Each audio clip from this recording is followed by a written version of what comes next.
بسم الله الرحمن الرحيم.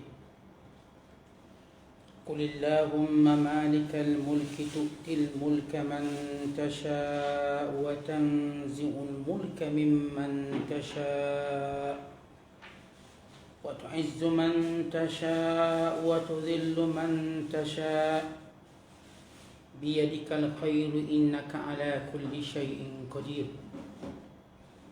تولج الليل في النهار تولج الليل في النهار وتولج النهار في الليل وتخرج الحي من الميت وتخرج الميت من الحي وترزق من تشاء بغير حساب. Sadaqallahul Azim. Maksudnya, katakanlah wahai Muhammad, wahai Tuhan yang mempunyai kuasa pemerintahan, Engkaulah yang memberi kuasa pemerintahan kepada sesiapa yang Engkau kehendaki, dan Engkaulah yang mencabut kuasa pemerintahan dari sesiapa yang Engkau kehendaki. Engkaulah juga yang memuliakan sesiapa yang Engkau kehendaki, dan Engkaulah yang menghina sesiapa yang Engkau kehendaki. Dalam kekuasaan Engkaulah sahaja adanya segala kebaikan. Sesungguhnya Engkau maha kuasa atas tiap-tiap sesuatu. Engkaulah wahai Tuhan yang memasukkan waktu malam ke dalam waktu siang, dan Engkaulah yang memasukkan waktu siang ke dalam waktu malam. Engkaulah juga yang mengeluarkan sesuatu yang hidup dari benda yang mati, dan Engkaulah yang mengeluarkan benda yang mati dari sesuatu yang hidup. Engkau jualah yang memberi rezeki pada siapa yang Engkau kehendaki dengan tiada hitungan dan hisabnya. Muslimin dan muslimat sedang penonton yang dirahmati Allah sekalian, masih lagi berada dalam surah Ali Imran, surah yang ketiga, juzuk yang ketiga, pada ayat yang ke-26 dan ayat 27. Ayat yang kita bacakan ini menggambarkan dalil-dalil kekuasaan, keagungan dan juga pengurusan Allah Ta'ala kepada hamba-hambanya, dan segala urusan kembali kepada Allah SWT. Kalau sebelum ini kita telah menceritakan bagaimana degilnya orang-orang Yahudi untuk menerima dakwah Nabi sallallahu alaihi wasallam, kerana mereka melihat kuasa Islam pada waktu itu terlalu kecil. Mereka melihat Nabi Muhammad sallallahu alaihi wasallam pengaruhnya tidak besar berbanding kekufuran yang ada, berbanding jumlah penyembah berhala yang wujud di tanah Arab dan di sekitarnya, dan berbanding dengan pengikut penganut ajaran Yahudi dan juga orang-orang Kristian. Maka umat Islam yang jumlah yang kecil, yang tidak dipandang, yang tidak dilihat, bahkan seringkali menjadi pelekehan kepada kaum-kaum yang lain. Maka Allah ingin menjelaskan, walaupun orang-orang musyrikin Mekah berpaling daripada perintah dan ajaranmu wahai Muhammad, demikian juga ahli kitab. Sebagaimana contoh rombongan daripada Najran yang enggan menerima dakwah Nabi sallallahu alaihi wasallam. Wahai Muhammad, bermunajatlah kepada Allah Subhanahu wa taala dan katakanlah, wahai Allah, Tuhan yang memiliki kekuasaan dan kerajaan, bagimu kekuasaan mutlak. Engkau yang mentakdirkan dan menguasai seluruh makhluk. Engkau melakukan apa yang Engkau kehendaki. Engkau menguruskan segala urusan mengikut hikmah yang Engkau kehendaki. Engkau pemberi dan Engkau juga penghalang. Engkau memberi kerajaan dan kenabian pada siapa yang Engkau kehendaki daripada hamba-hambamu. Engkau mencabut kerajaan, kekuasaan daripada siapa yang Engkau kehendaki daripada hamba-hambamu, sebagaimana Engkau telah mencabut kenabian daripada Bani Israel dengan mengutuskan Nabi Muhammad sallallahu alaihi wasallam, seorang Arab Quraisy, ummi Makki, bahkan menjadi penutup sekalian Nabi dan Rasul. bahkan rasul kepada sekalian makhluk Allah Subhanahu wa taala. Maka Allah Ta'ala menyuruh baginda sallallahu alaihi wasallam supaya jangan merasa sedih dengan penolakan manusia terhadap Islam. Jangan baginda merasa terganggu dengan segala penentangan-penentangan yang dilakukan di kalangan orang yang tidak sepatutnya menentang, yakni ahli kitab, yang amat mengetahui tentang kerasulan Nabi Muhammad SAW. Bahkan kalangan anak beranak di kalangan musyrik Mekah yang mengetahui sifat Nabi SAW yang baik, yang jujur, yang amanah, nasab yang baik, yang terpuji, tidak pernah berbohong walaupun sekali. Wahai Muhammad, katakanlah, Allah akan memberikan kerajaan, kekuasaan, kenabian, apa saja kebaikan mengikut apa yang dikehendaki oleh Allah Ta'ala. Kalau Yahudi yang menentang Nabi SAW dengan beralasan kononnya bukan daripada kaum mereka, katakanlah Allah melantik Nabi mengikut apa yang Allah kehendaki. Kalau sekiranya musyrik Mekah berbangga dengan kekuasaan dan kerajaannya, katakanlah Allah Ta'ala boleh mencabut kerajaan tersebut. Kerana itu kata ulama, ayat ini merupakan satu kegembiraan dan hiburan kepada Nabi sallallahu alaihi wasallam. Bahawa menjadi sunnatullah, Allah memberi dan Allah mengambilnya kembali. Allah pernah memberikan kenabian ini kepada Bani Israel dan Allah mengambilnya dan memberikan kepada Nabi Muhammad SAW. Ada di kalangan hamba-hamba Allah yang Allah berikan kenabian semata-mata, seperti Nabi Allah Hud, Nabi Allah Lut. Ada yang Allah Ta'ala berikan kerajaan semata-mata, kekuasaan, sebagaimana pemerintahan yang pernah wujud. Ada di kalangan mereka yang Allah beri kerajaan dan Nabi sekali, seperti yang berlaku kepada Nabi Allah Daud, Nabi Allah Sulaiman, yang bukan sekadar menjadi Nabi, bukan menjadi pemerintah. Kerana itu Allah Ta'ala berfirman, faqad atayna ala Ibrahim al-kitab wal-hikmah wa atainahum mulkan azima. Sesungguhnya kami telah mengurniakan kepada keluarga Ibrahim dengan wahyu, dengan kebijaksanaan, dan kami berikan kepada mereka, yakni keturunan Nabi Allah Ibrahim itu, kerajaan yang agung, yang besar. Dan demikian juga dalam bab Allah Ta'ala memilih Nabi siapa yang dikehendaki dengan firman Allah Ta'ala, Allahu a'lamu haitsu yaj'alu risalatah. Allah lah yang memilih siapa yang dia kehendaki untuk memikul risalah ini. Kerana itu Allah SWT, dia yang esa, yang memuliakan dan yang menghina. Segala tasarruf dan segala apa yang berlaku dengan kehendak Allah SWT, dan semua yang Allah Ta'ala kehendaki itu baik untuk kamu wahai Muhammad, baik untuk orang yang beriman dengan qada dan qadar Allah SWT. Maka ayat ini, kata para ulama, antara sebabnya apabila Nabi SAW mengatakan bahawa suatu hari nanti umat Islam akan menguasai seluruh dunia ini. Diceritakan ataupun diriwayatkan bila mana baginda sallallahu alaihi wasallam membuka kota Mekah.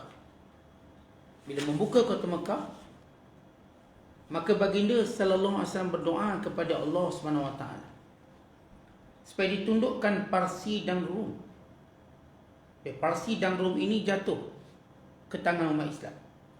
Ibn Abi Hatim meriwayatkan daripada Qatadah, ketika mana Nabi sallallahu alaihi wasallam berdoa kepada Allah, ya Allah, jadikan kekuasaan Rom dan kekuasaan Parsi berada pada umatku.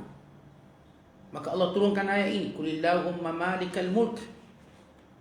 Kata Ibn Abbas dan Anas bin Malik, apabila Nabi SAW membuka kota Mekah, Nabi menjanjikan kepada umatnya bahawa kekuasaan Rom dan Parsi akan berada di tangan mereka. Bila berita ini tersebar, Nabi SAW berkata, satu hari nanti Rom dan Parsi, yang merupakan dua kuasa besar pada waktu itu, akan jatuh ke tangan umat Islam, akan gugur, akan hancur di tangan umat Islam. Maka orang munafik dan Yahudi berkata, hayhata hayhata, berangan sungguh, min aina li Muhammadin mulku Faris wa Rum, daripada mana Muhammad ni nak ambil nak jatuhkan Rom dan Parsi. Hum azzu wa amna min dhalik. Sedangkan Rom ni orang gagah, pertahanan yang kuat. Alam yakfi Muhammad dan Makkah wal Madinah. Tak payah nak berangan jauh lah. Cukuplah takbir Mekah Madinah sudahlah. Yang duk tamak sampai nak kerajaan Parsi dan Rom tu kenapa? Mereka mempelekehkan Nabi SAW. Maka Nabi SAW, Allah turunkan ayat ini sebagai menghiburkan baginda SAW. Muhammad, kamu jangan bersedih. Jangan kamu terasa dengan kata-kata orang yang bodoh dan jahil.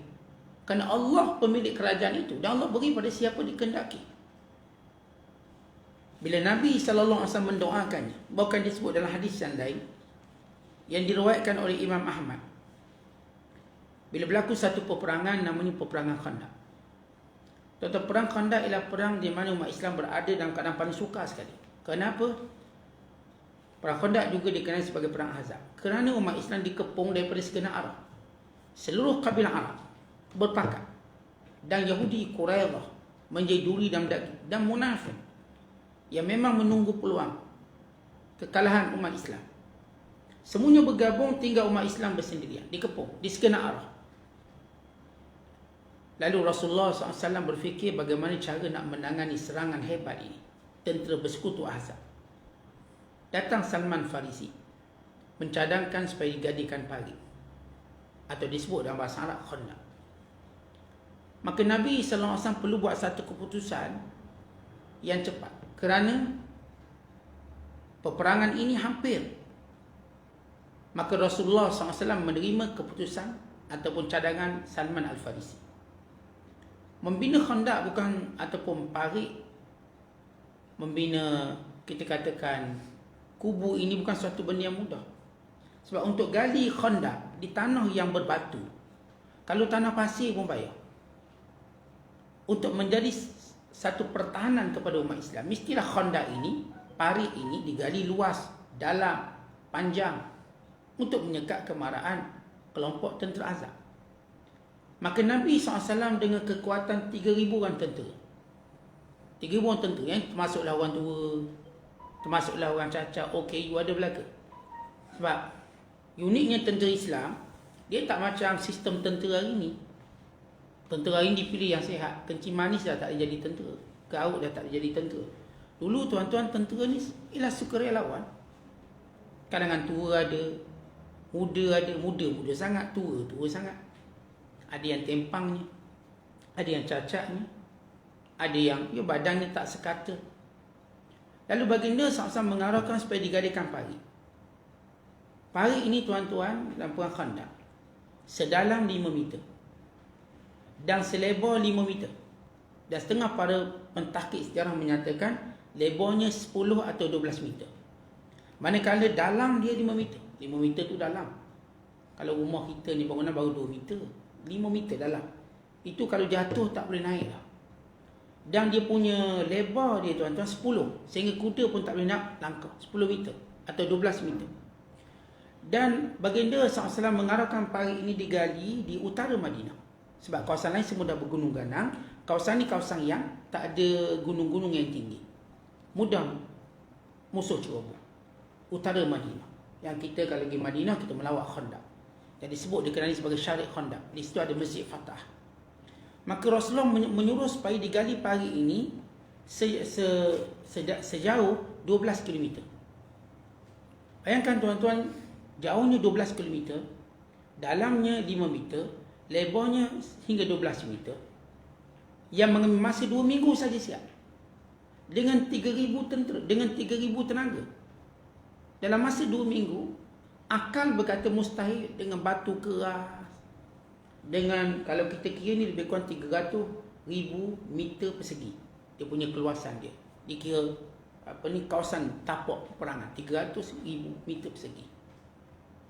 Bayangkan 12 km parit itu digali tanpa ada jengkau, tanpa ada mesin-mesin yang moden hari ini, menggunakan tenaga tangan.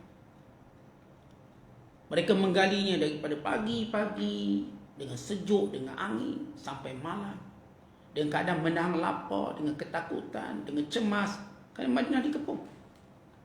Tiba-tiba ketika mana sedang mereka menggali pari, ada batu besar, dipanggil Qudyah, batu penghalang. Lalu sahabat panggil Nabi SAW, mengadu, tak boleh, memang campur, besar. Maka baginda SAW pun turun. Dan Nabi mengambil minyak wal, cangkul. Nabi berhentak dengan kuat, Nabi sebut Allahu Akbar. Sekali hentakkan, keluar api. Maka sebahagiannya pecah, 1/3 pecah.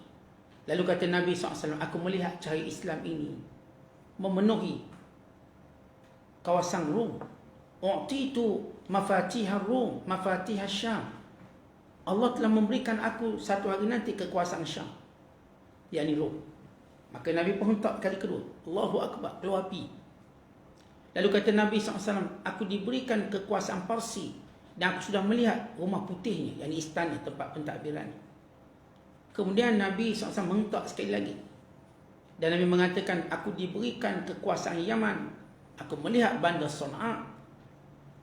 Tuan-tuan, dalam keadaan dikepung, Allah beri berita gembira pada Rasulullah bahawa tekanan ini bukanlah kekalahan, tetapi asas pada kemenangan.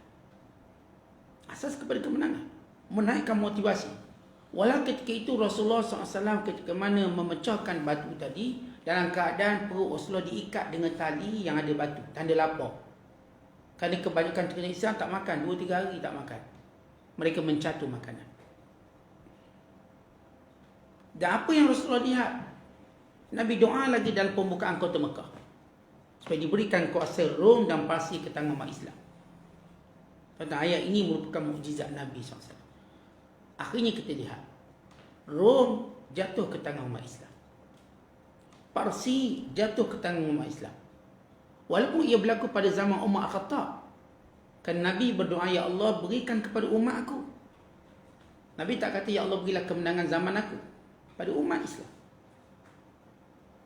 Umat Islam untuk menunjukkan hebatnya agama Islam, umatnya membawa kemenangan. Ya, kalau orang kata Nabi, orang kata ini mukjizat dan sebagainya. Ini umat Rasul, untuk tunjukkan yang ikut Islam. Tuan-tuan, ada benda yang menarik dalam peperangan Rom dan Parsi. Yang Rom dan Parsi ini semuanya jatuh pada tahun ke-15 Hijrah, pada zaman Umar Al-Khattab. Yang mula-mula jatuh Rom, diikuti Parsi. Tuan-tuan, waktu mana pemerintah Parsi waktu itu bernama Yazdajur merasa himpitan umat Islam, tentera Islam waktu itu dipimpin oleh Sa'ad bin Abi Waqqas, maka Yazdajur meminta pertolongan daripada raja-raja lain. Walau Parsi ini negara besar, tapi dah rasa macam dah kalah. Minta pertolongan daripada Maharaja Cina. Maka dia hantar wakil. Maharaja Cina ni, dia tengok Parsi ni kuasa besar, kenapa minta pertolongan dia? Akhirnya dia tanya beberapa soalan. Boleh tak aku nak tanya kepada kamu beberapa soalan? Ini kepada utusan Yazdajur. Banyak, perbualan ni panjang, cuma kita ringkaskan. Antaranya ditanya, yang menyerang kamu ini macam mana disiplin dia? Apakah dia benar-benar taat ketua dia? Maka jawab wakil ini, benar-benar taat pemimpin. Apakah mereka ada benda yang diharamkan, ada benda yang dihalalkan? Ya. Ada benda yang diharamkan, ada benda yang dihalalkan. Lalu tanya Maharaja Cina lagi, apakah ada benda yang diharamkan mereka halalkan? Yang mereka ubah ikut suka mereka? Atau benda yang halal mereka haramkan? Jawabnya tidak. Mereka bila mengharamkan sesuatu, mereka akan mematuhinya. Mereka bila dihalalkan sesuatu, mereka mematuhinya. Lalu kata Maharaja Cina, kalau macam tu sifat mereka, kita tak boleh menang. Lebih baik kamu menyerah kalah je. Lebih baik kamu menyerah je, tak payah lawan. Kerana umat macam ni tak mungkin dikalahkan, sebab dia tidak mengubah apa yang diturunkan kepadanya. Ini kata Maharaja Cina. Akhirnya Maharaja Cina enggan menghantar bantuan pada Yazdajur. Akhirnya Parsi, sebagaimana yang Raja Cina, Maharaja Cina rasa memang kalah, sebab dia lawan satu umat yang hebat. Umat yang tidak pernah meminda hukum hakam. Tak macam Parsi, tak macam Rom, tak macam Kristian mengubah. Kita tak ubah. Yang halal, halal. Yang haram, haram. Datanglah siapa pun, haram kita haram. Akhirnya Parsi pun kalah. Ayat ini sebagai bukti Allah beri kerajaan pada siapa dikehendaki. Allah Ta'ala mencabut, Allah memuliakan, Allah menghinanya. Semuanya dengan kehendak Allah. Dan biyadikal khair, pada Di sisi Allah lah kebaikan. Maksudnya, bila seorang mentaati perintah Allah, maka itulah kebaikan yang akan diperolehinya. Kemudian sesudah Allah Ta'ala menceritakan tentang kekuasaan, setengah ulama seperti Imam At-Tabrani meriwayatkan daripada Ibn Abbas radhiyallahu ta'ala anhuma, bahawa Nabi sallallahu alaihi wasallam berkata, Ismullahil a'zam alladhi idza du'iya bihi ajab. Nama Allah yang agung bila disebut dalam doa pasti akan mustajab. Iaitu dalam surah Ali Imran ayat ini, Qulillahumma malikal mulki tu'til mulka man tasha' wa tanzi'ul mulka mimman tasha' wa tu'izzu man tasha' wa tudhillu man tasha' biyadikal khairu innaka ala kulli syai'in qadir. Ini nama Allah A'zam. Bila kita doa, kita sebut, lepas tu kita doa, maka kita akan dapat kemustajaban. Ini adalah hadis yang diriwayatkan oleh Imam At-Tabrani rahmatullahi alaih. Kemudian Allah Ta'ala menceritakan selepas menyebut tentang kekuasaan, menghibur Nabi sallallahu alaihi wasallam dan menjawab penghinaan orang munafik, orang-orang Yahudi, dan memberi suatu inspirasi pada umat Islam bagi menunjukkan kebenaran Islam dan agama Islam. Allah berfirman, tulijul laila fin nahar, yang memasukkan malam dalam siang, wa tulijun nahara fil lail, dan memasukkan siang dalam malam. Artinya Allah yang menjadikan siang dan malam bertukar ganti. Kadang-kala malam itu lebih panjang, ada malam 6 bulan, ada siang 6 bulan, kadang-kala malam 18 jam. Ini kalau musim sejuk, sehingga 20 jam. Allah memasukkan malam itu dalam siang, siang dalam malam. Artinya Allah menentukan setiap tempoh malam dan siang dengan masukkan banyak ke, masukkan sikit ke. Ada kadang-kala waktu siang pendek, kadang-kala waktu malam pendek, kadang-kala panjang siang sehingga berbulan-bulan.